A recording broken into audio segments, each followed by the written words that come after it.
Hello everyone, আসসালামু আলাইকুম। কেমন আছেন সকলে? আশা করছি ভালো আছেন, সুস্থ আছেন। Welcome back to my channel S my lifestyle. আজ নতুন দিনের সাথে নতুন একটি ছোট্ট মিনি ব্লগ নিয়ে চলে এসেছি।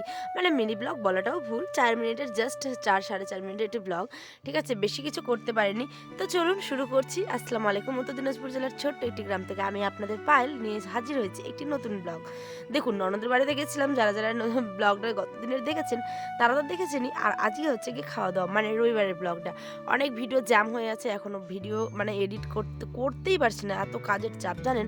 তো যাই হোক, ওই সমস্ত কথা বাদ দিন। সকালবেলা দেখুন, শুভ শূন্যদের জন্য আমার ভাগনার কিন্তু মানে সমস্ত কিছু রেডি হয়ে গেছে। হ্যাঁ, এরমভাবে হয়, কিন্তু ওকে আমি দেখাতে পারিনি বা কেরম করে দেওয়া হয় সেটাও দেখাতে পারিনি, কারণ এই সমস্ত কিছু ইউটিউবে দেখানোর নিয়ম নেই। হয়তো অনেক প্রবলেম হতে পারে, সেই কারণে আমি দেখাতে পারলাম না। যাই হোক, বাদ দিন, এনজয় করুন, তাই না? আর এদিকে আমার ছোট্ট বাপটা দেখছেন, পা পা করে করে হাঁটি হাঁটি করছে। আর এদিকে এই যে কিউট সানভি দাঁড়িয়ে আছে, আর ওর নামটা কিন্তু আমি রেখেছিলাম, সানভি মণ্ডল। তো কেমন নামটা রেখেছিলাম অবশ্যই কমেন্টে জানাবেন, ভালো নামটা না?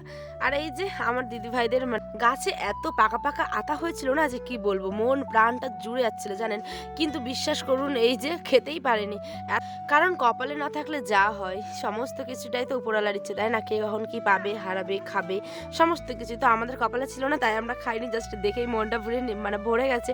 আর সেটাই আপনাদের সাথে শেয়ার করছি। দিদি অনেক চেষ্টা করছিল তোরার, কিন্তু ওগুলো পাকা হলে তো তাই না, কিন্তু পরেই না, যেহেতু মানে 90% হয়েছিল, 10% হয়নি, সেই কারণে। যাই হোক, এই আতাগুলো মানে গাছ পাকা আতা দেখে গ্রামের বাড়ি। আর এদিকে দেখছেন এই যে কত ট্রাক্টরগুলো রাখা আছে, তার মধ্যে গলা, ওই যে এক সাইডে দেখতে পাচ্ছেন, এদিকে হচ্ছে গিয়ে ধানের পুঞ্জি, এখানে মা দাঁড়িয়ে আছে। একটা অন্য রকমের শান্তি। আর এত হাওয়া দিচ্ছিল না, যে কি বলবো, মনটা সত্যি বলতে অনেক অনেক অনেক ভালো হয়ে গেছিলো। তো যাই হোক, এখানে দিদিভাই চেষ্টা করছিল কিন্তু পারছিল না তুলতে। তো কি আর করা যাবে। আর এই যে এত সুন্দর ঠান্ডা হাওয়া, তার সাথে গ্রামের পরিবেশ, গ্রামের বাড়ি, ধানের গোলা, তারপরে হচ্ছে গিয়ে যে গরুগুলো বেশ তাদের মানে খাওয়া দাওয়া করছে, আর এদিকে ছোট্ট বাচ্চাগুলো খেলাধুলা করছে দেখে আর নানিও সামলাতে পারেনি লোভ, নানিও চলে এসেছে গুটি গুটি পায়ে হাঁটি হাঁটি করতে করতে। নানি এসে দেখছে যে আমরা এখানে সবাই আতা পারছি, সে নাকি অনেক আমাদেরকে খুঁজেছে বাড়িতে। যাই হোক, ওই দূরে দেখছেন, ওই দূরে হচ্ছে গিয়ে মানে রান্নাবাড়ি। কিন্তু গ্রামে ভিডিও করলে একটাই সমস্যা, যে অনেক লোক তো ভিডিওর সামনে মানে ক্যামেরার সামনে আসতে চায় না। তো সেই কারণে আমারই কেমন খারাপ লাগে জানেন, কারণ এই যে ব্লগ করি আর মানে কি বলবো, দূর থেকে নিই তো কেমনভাবে লোকগুলো তাকিয়ে থাকে। কখনো কখনো নিজের মনটাকে অনেক সাহস দিই না, দেখুক, করলে কি ক্ষতি, তাই না? তো যাই হোক, আর কি দূর থেকেই আপনাদের জন্য একটু ক্লিপ নিয়েছি, কাছে গিয়ে করিনি। জানি না কে কী ভাবে, সেই কারণে বাদ দিন। এখানে এটা তো আমার আর নিজের গ্রাম না, তাই না? তো আমি এখানে যেহেতু মেহমান, তো মেহমান বাড়ি এসে যে দূর থেকেই চেষ্টা করেছি। আর লোকগুলো আমি যেহেতু সম্পর্কে অনেকের নাতনি লাগি, তো হাসাহাসি করছিল, কিন্তু ওনারা ক্যামেরার সামনে আসবেন না, তাই ক্যামেরাটা আমি নিচু করে দিয়েছিলাম।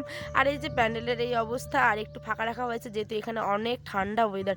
আর জানেনই তো, বিগত 1-2 দিন ধরে আমাদের গ্রামে অনেক অনেক মানে আমাদের এদিকে আর কি, সরি, গ্রামে বলছি, অনেক ঠান্ডা হাওয়া দিচ্ছিল।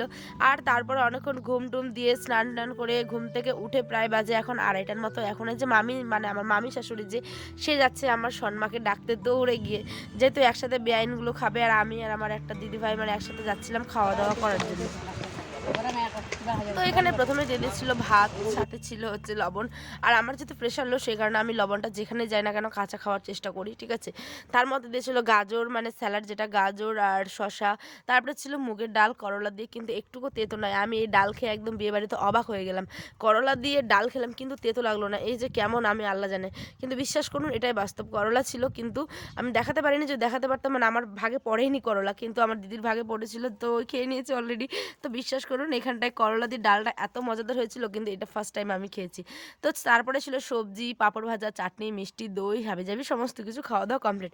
তারপরে এখানে মেহমানে তো ভর্তি বাড়ি, সবাইকে আর তো নেওয়া যায় না। এসে আয়নকে ঘুম পাড়িয়ে দিলাম, খাইয়ে দিলাম, তারপরে নিজেরা শুয়ে রেস্ট করছিলাম। তারপরে আমরা বাড়ি ফিরলাম। আর দিদিভাইরা ওখানে প্রত্যেকে কিন্তু টিফিন দিচ্ছিল, ঠিক আছে। তো চলুন, আজ এই পর্যন্ত ছোট্ট ব্লগটা শেষ করছি। আশা করছি ভালো লাগলো। আর ভালো লাগলে আমার নতুন বন্ধু হওয়ার জন্য আপনার কাছে বিনীত অনুরোধ। আল্লাহ হাফেজ।